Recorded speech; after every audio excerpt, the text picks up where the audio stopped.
మా ఆయన నా పరిస్థితిని అర్థం చేసుకుంటారు కాబట్టి సరిపోయింది. లేదంటే ఎన్ని తిట్లు పడేవో రోజు నాకు. నా మతిమరుపుతో ఒక్కొక్కసారి ఏం చేస్తానో నాకే తెలీదు. ఇంక ఈరోజు పూజ అయిపోయిందండి. పువ్వులు పక్కనుంటే పెట్టేసుకున్నా. అక్కడ వీడియో నేను చూసుకోలేదు, బ్లర్ అయింది. రోజు ఇంట్లో పప్పు అంటే ఆకుకూర వేసేసి పప్పు చేస్తున్నాననమాట. ఏమైందంటే పూజ చేస్తున్నా ఈ మధ్యలో వంట ఒకవైపు చేస్తూ, ఇంకా పప్పు బాగా ఉడికిపోయి అడుగంటేసిందనమాట. ఇంకా ఆయన చూశారు, జస్ట్ నవ్వుతారు, వదిలేస్తారు. ఎందుకంటే తనకు అలవాటు అయిపోయింది.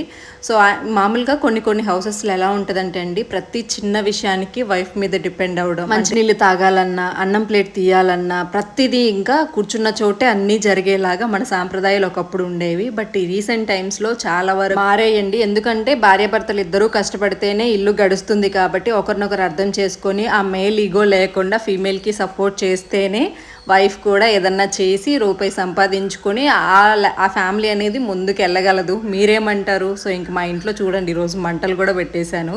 నేను గిన్నెలు సేవ్ చేద్దామని చెప్పేసి అదే గిన్నెలో అప్పడాలు వేయించేసి, అంటే కడాయిలో మొన్న మీషోలో తీసుకున్నానని చెప్పాను కదా, చాలా బాగుంది, లింక్ కమ్యూనిటీలో ఉంటుంది చూడండి. ఇంకా దాంట్లోనే తాలింపు కూడా పెట్టేస్తున్నాను అనమాట.